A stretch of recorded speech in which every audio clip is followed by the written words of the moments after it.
This is the North Georgia Life Podcast. Embrace life, where you live.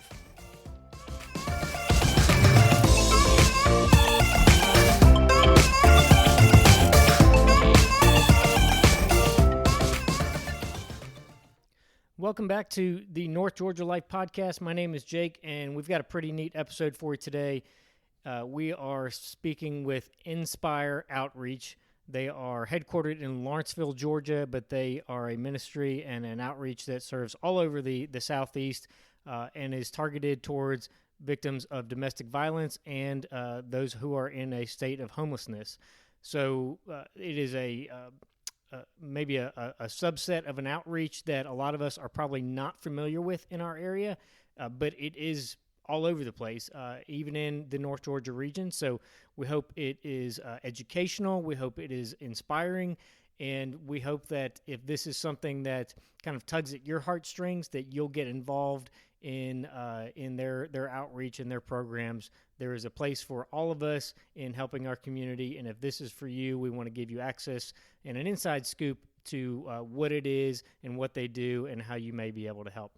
We hope you enjoy. Again, to find out more information about us, you can visit Facebook. Just look up North Georgia Life Podcast on Facebook, Instagram as well. Or if you want to email us, you can reach us at northgeorgialifepodcast@gmail.com. So that, as a way of introduction, we'll get right to it.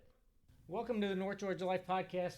We have a special episode for you today. I'm here with Greg Kennard, who is the Executive Director of NSpire, and here in Lawrenceville, Georgia. They serve the surrounding area, not just specifically Lawrenceville, but there's a great need in our area that a lot of us are just frankly kind of blind to or unaware of. And so we're going to talk with Greg a little bit today about what that is and how we can help. So, Greg, welcome.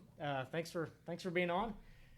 So the mission that you have for your organization is effectively helping people out of homelessness. Right.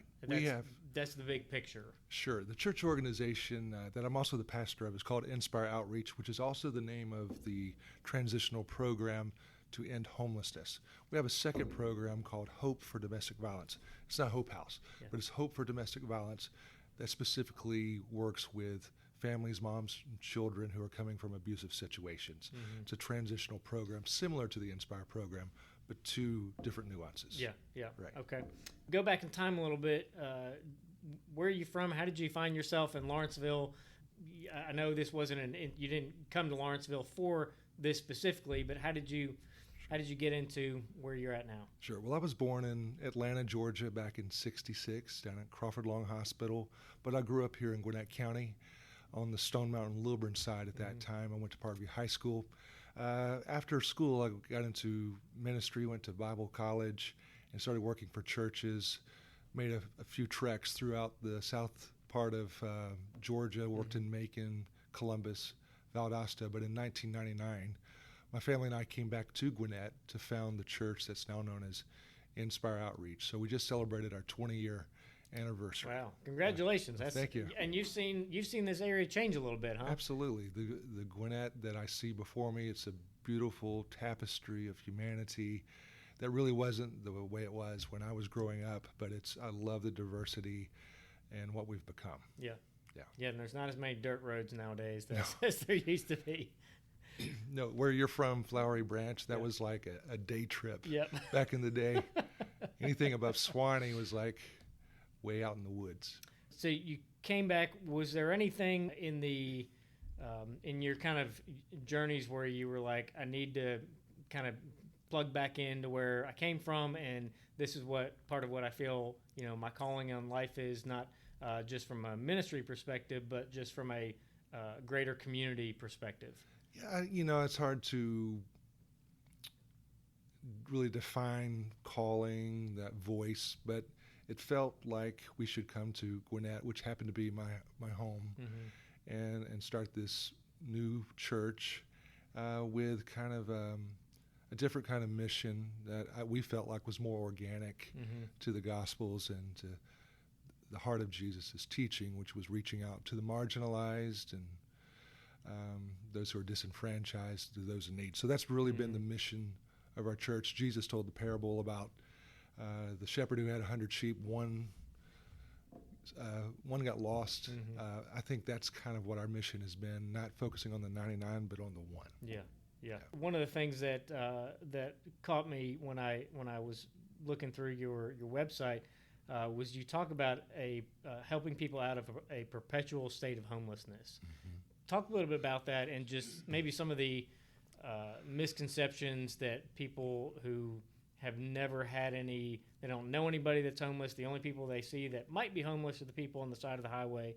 When they pull up to an intersection, you see it firsthand in your office. Yeah. Talk a little bit about that. If you do this kind of work seriously with awareness and for any length of time, you're going to start running into patterns. And so you start seeing, there certainly are there's some variety to people's situation. Not every situation is exactly the same, but you certainly see patterns. And one of the things I have come to understand is that poverty is not only behavioral, but it's structural. So there are certain conditions in our communities that actually create pockets of poverty. Dr. King said that true compassion is not just flinging a coin at a beggar, but it comes to understand that a system that creates beggars needs to be reimagined and restructured. Yeah. So when you start looking into poverty, you start seeing this intersectionality of a lot of different dynamics. One is low academic achievement. One is addiction. One is mental health. And all of these tend to lead to some kind of crime rate and a criminal record. So a typical client for us is in their 40s. They have low academic achievement. Maybe they need their GED. They have spent time incarcerated. Most of the times they do have a felony offense. And usually there's addiction involved with an underlying root cause being a mental health diagnosis. Mental health is something that is an increasingly see it on the news, where 10 years ago nobody was talking about mental health, as pervasive as it is now. Have you seen it in the time you've been here? Has it been more pronounced? Have you always seen it?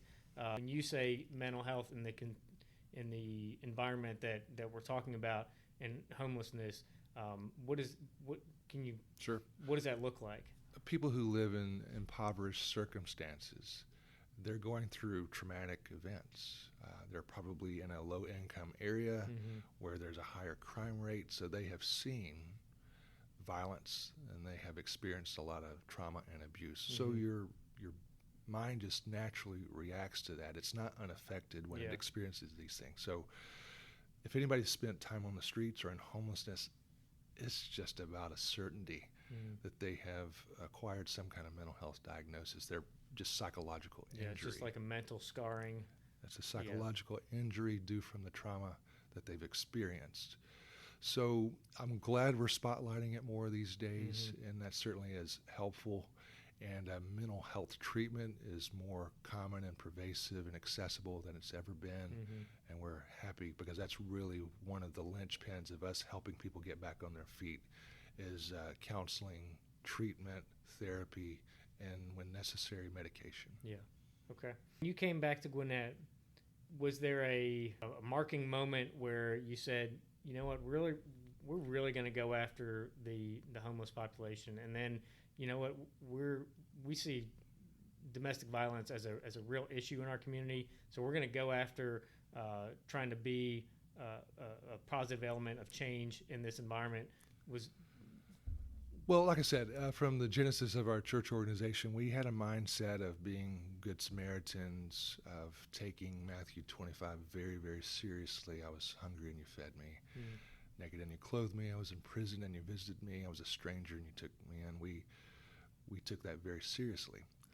And we are in Gwinnett, but we actually have a footprint all over the Southeast. Okay. The NSpire Outreach program is in Tennessee, North Carolina, South Carolina, Mississippi, but our headquarters is here in Lawrenceville. So of course we draw a lot of Gwinnett interest, but all over the metropolitan area we're getting referrals. So we serve really the broader city, metropolitan Yeah. area, the state, and the Southeast. Okay. But there's certainly plenty of need here in Gwinnett. We were talking before we started the way that I had come across this organization. Somewhere at some point in time, somebody dropped something off in the mail or in a mailbox, and we had some stuff, to donate, just kind of home goods and clothes and things like that. And we've probably been doing this for a couple of years now. And then we started the podcast. I'm like, I don't know a whole lot about these guys other than what I knew at that point. And then I started looking in, and I'm like, we got to get these guys on.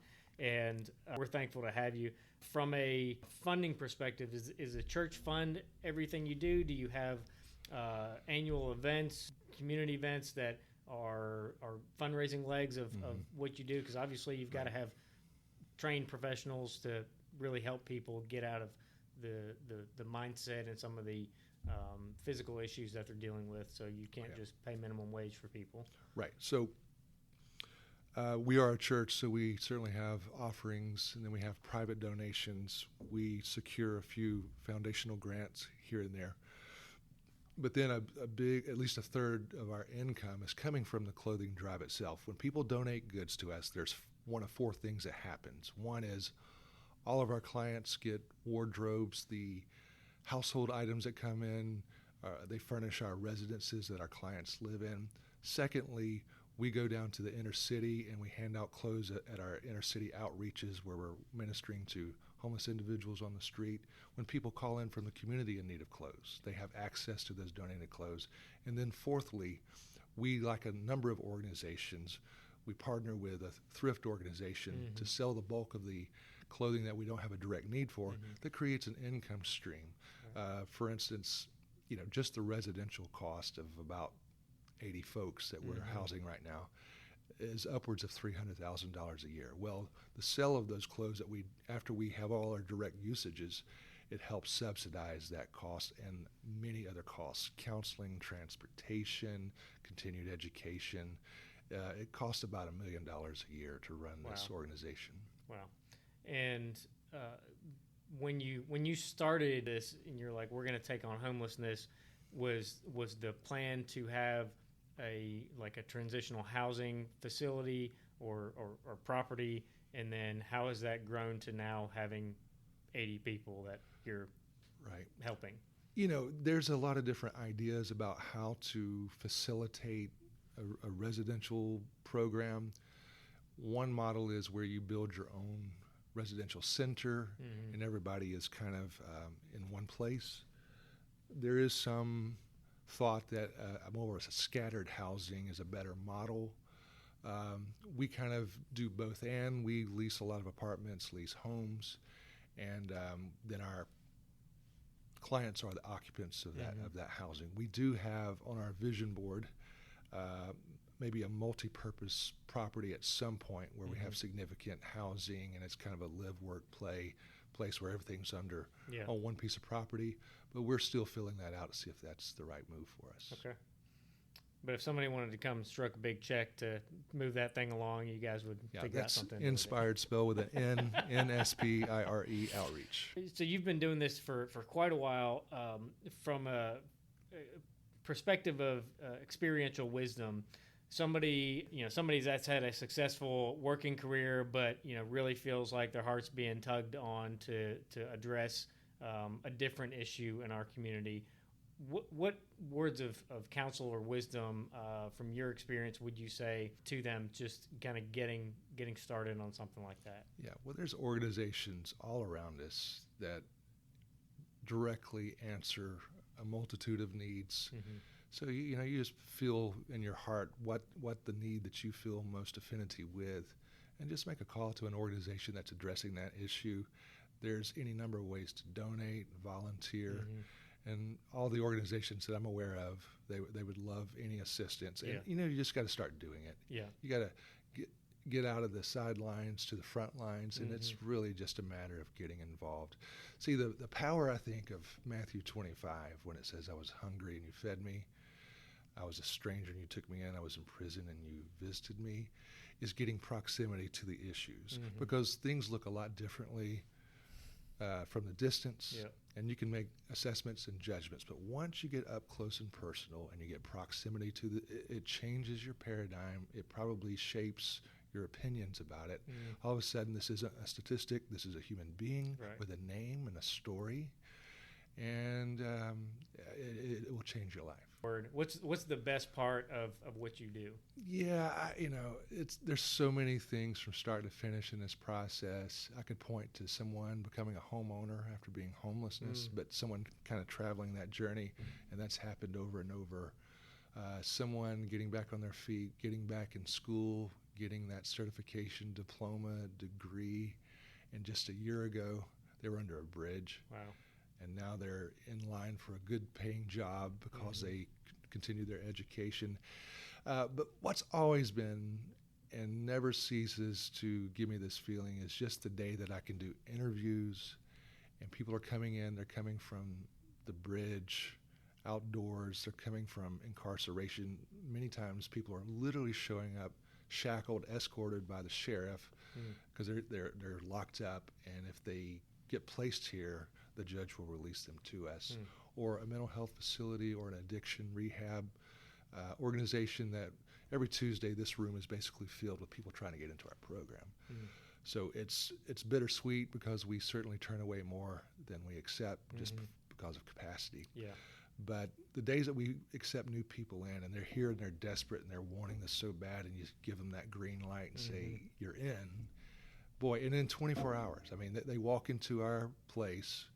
We take them to an apartment, we give them a key, we get them to the grocery store, they pick out whatever food they want, they see a counselor within 48 hours, they're getting to workouts for our personal training, they're starting job training. So that first few days is just a dramatic before and after story, and you just really never get over that. That always leaves me breathless. Yeah. Is there, I hate to use the word poster child in this context, but is there somebody that has been kind of your spokespoint for or spokesperson for pointing out, how far someone has gone after coming through your program?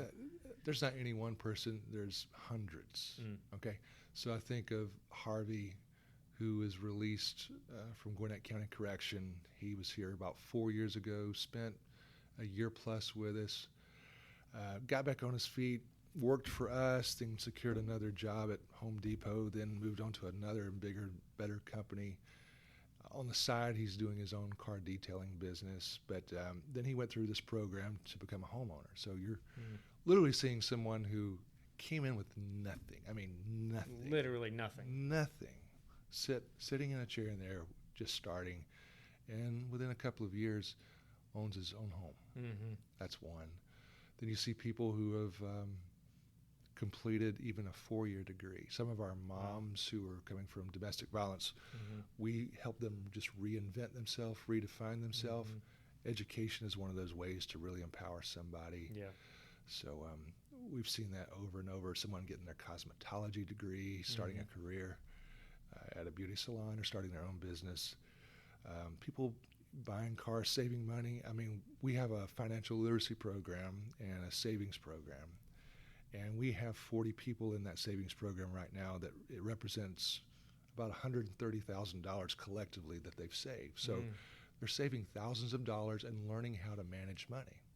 So that's just one of the practical tools. Yes. If we're going to end homelessness, we have to have a stable income and stable money management. Yeah, that is fantastic. Talk a little bit about the domestic violence situation.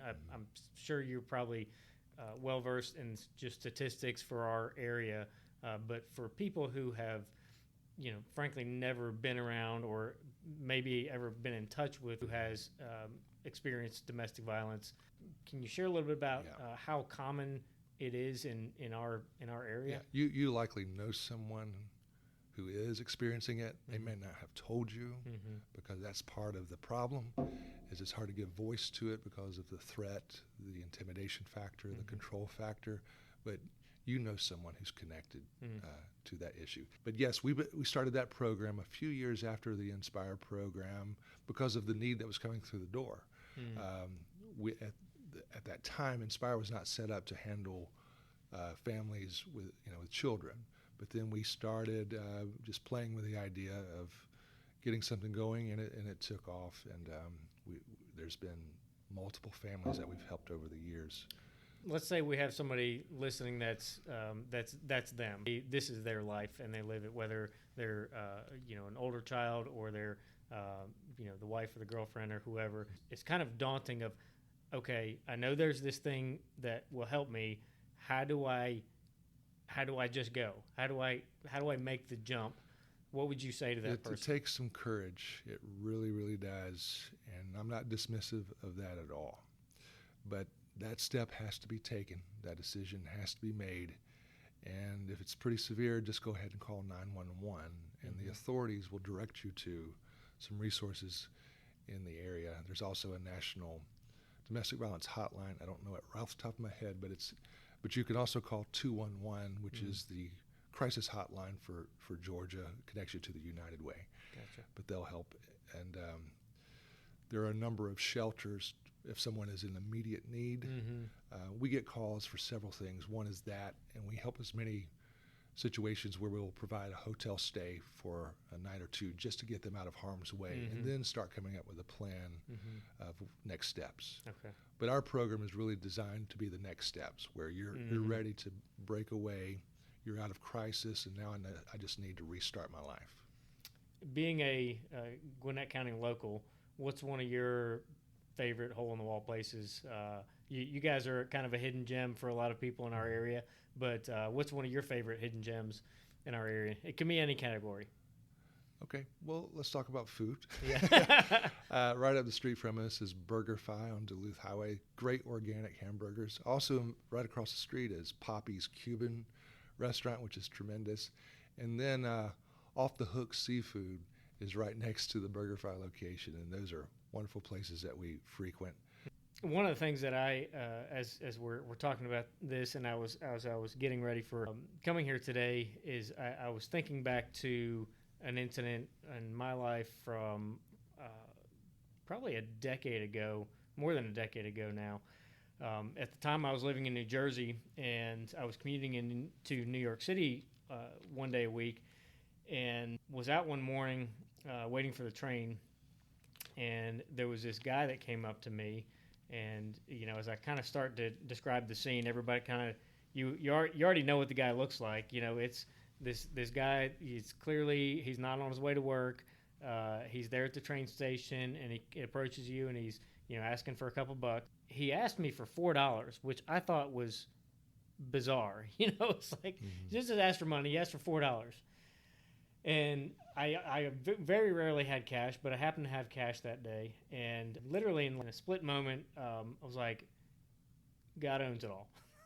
All the money is his. We can argue whether or not it's good stewardship or whatever, but I was literally like, I almost never have cash. Somebody just came up to me asking for $4, and I have $4, and so I gave it to him. So I'm literally, he walks back into the train station where you buy the tickets, and I'm expecting to see him walk out of the doors into the parking lot to go get in somebody's car and drive off. Like 5-6 minutes later, he comes out of the train station, and I see him again. I'm like, oh, well, he really did get a ticket. So I went up to him and I said, I was just making small talk. I was not trying to get into a big discussion. And I said, where are you going? And he just looked at me and he said, honestly, I'm going to check myself into rehab this morning.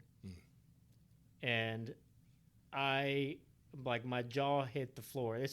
Mind you, this is like 6:50 a.m. I'm sitting here and someone has just opened up their life to me. So we started talking, and your comment about the mental illness, and part of why I asked was as we started talking, we probably only talked 5 or 10 minutes, but he said his whole life, basically no one ever think he would achieve or accomplish anything. And almost like de facto, he resorted to never really achieving or accomplishing anything, and had gotten into drug usage. And he said it was all traced back to, I don't really think I'm capable of anything, because that's how his brain had been conditioned his whole life. As a little boy, that was what he grew up knowing. And So I share that just one because this is kind of the topic we're on, but also to Greg, your comment about everybody has the story. Mm-hmm. So that no longer becomes a guy at the train station. This becomes, a guy whose nickname is Junior, and he has a story that would probably not be a whole lot different than my story if that's how I grew up. Listen, there is a backstory. There's not an excuse for bad behavior, but there's often an explanation. Mm. And if we took the time to look beyond the veneer of the behavior or the action and looked really into what's driving this person, what's motivating this person, you'll probably find out some really significant reasons, and you'll go, okay, that's why. Yeah. Yeah. And if we took the time to, instead of judging someone, just having empathy and learning about their situation, it would change our worldview. Mm-hmm. But getting up close and personal and getting proximity to these issues is key. Yeah. If somebody's listening and they're, maybe don't have a whole lot of spare cash to donate to, or maybe they do, what are some ways that people can get involved in your operation? Well, for us, it's what makes us so popular, and thousands of people donate to us every week. Used clothes, household items. We're basically taking, I'm not going to say your junk, but I'm going to say the things that you're not using anymore. We're taking your surplus, and it's very valuable to us. So that's a very easy way just to kind of go through your stuff, purge, put together a bag of clothes, go through things your kids have outgrown or not wearing anymore. We will put it to good use. You take furniture as well? Small furniture, but there is another organization called Restore, which works with Habitat for Humanity. Right. They're a great organization to give the bigger furniture items. And people that are wanting to donate, they need to bring stuff to one of your locations, or do you go and get it from them? Right. If you go to our website, which is NSpireOutreach.org, and that's NSpire Outreach.org, there is a link to get connected to a clothing pickup. Okay. So if you want to donate some goods, just give us a call. We'll schedule it. Bring a truck out and pick the things and that's what our family has done.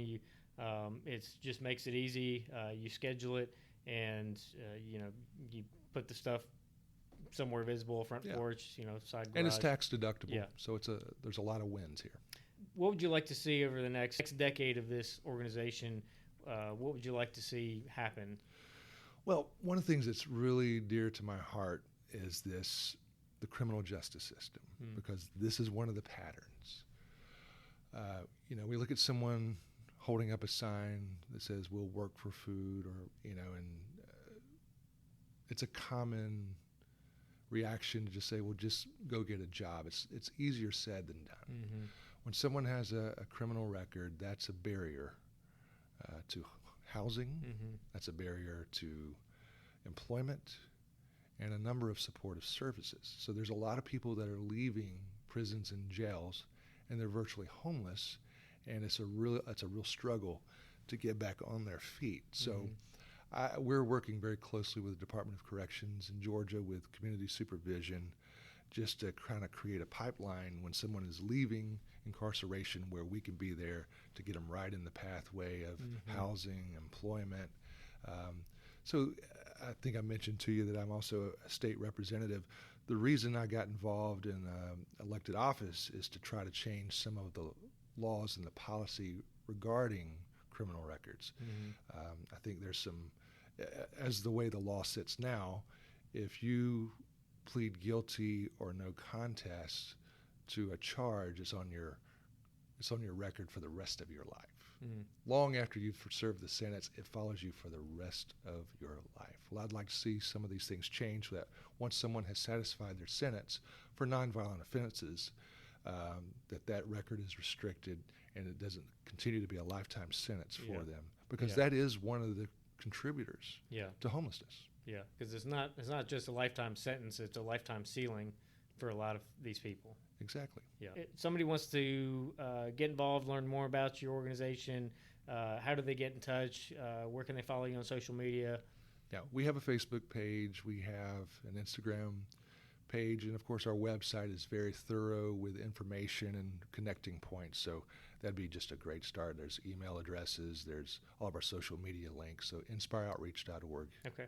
And that's, again, NSpire Outreach.org. Is that correct? That's right. Okay. Well, Greg, thanks for your time today. Continue to share stories like this from our own community that our listeners will plug in, get involved, and really start, we say, embrace life where you live, but embracing some of the people around you. And we know that the best relationships that we will have in life are those shoulder-to-shoulder relationships where we're standing next to each other doing good in our community. So we hope you'll get plugged in, and thanks for your time today. Thank you.